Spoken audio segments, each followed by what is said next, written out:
J'interviens ici suite à l'invitation de la coalition des organisations de la société civile.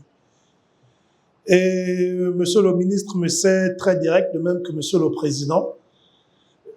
Cette invitation fait suite à un débat que nous avons tous observé sur les réseaux sociaux, où effectivement il y a une forme de confusion entre l'engagement politique et l'engagement civique.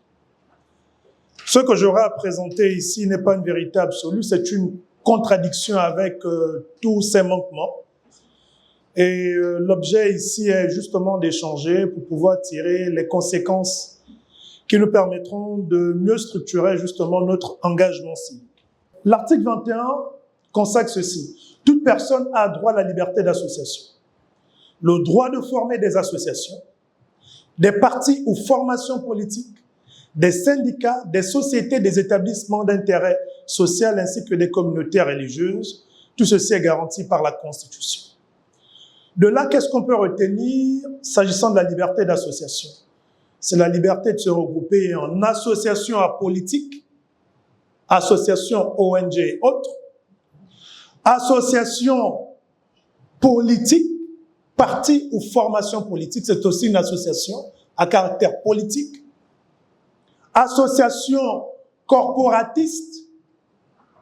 Les syndicats ne sont pas en réalité de la société civile.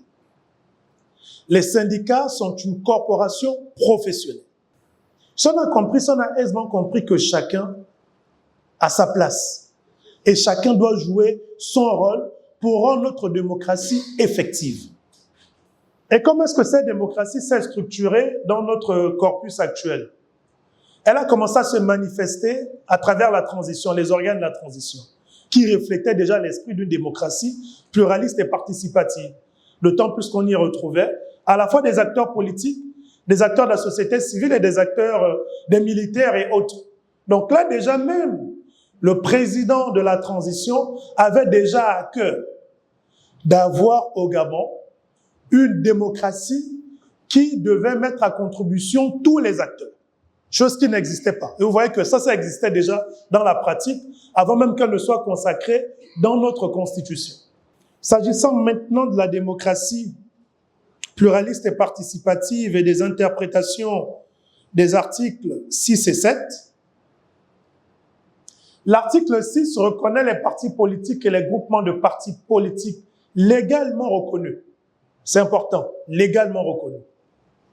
Comme des acteurs de la démocratie pluraliste et participative, au même titre que la société civile, qui est une composante de l'expression de la démocratie pluraliste et participative.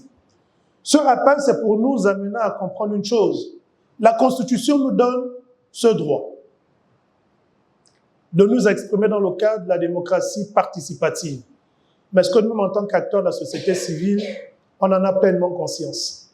Parce que malheureusement, il y a de ceux qui pensent qu'ils doivent encore surfer autour du politique, tout en demeurant société civile, alors que la Constitution est déjà tranchée. Et vous n'avez plus besoin de vous cacher derrière un parti politique pour vous exprimer. Vous pouvez dorénavant le faire parce qu'il y a un cadre qui vous est offert, mais qui ne demande qu'à être enrichi.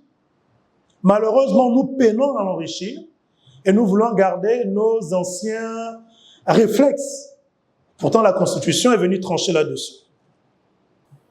Nous avons d'une part les acteurs de la démocratie participative et d'autre part les acteurs de la démocratie pluraliste. Est-ce qu'il y a un lien entre les deux? À première vue, on dira non. S'il y a un lien, c'est un lien qui est complémentaire, mais qui ne peut pas être parallèle ou... voilà. Il faut faire un choix. Si vous avez décidé d'être dans la société civile, restez société civile.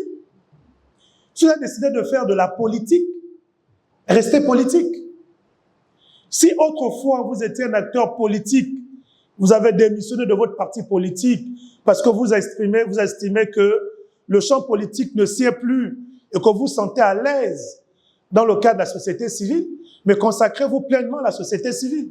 Inversement, si vous étiez un acteur de la société civile, vous avez estimé que le champ d'expression de la société civile ne sied plus. Je fais le choix d'aller faire de la politique.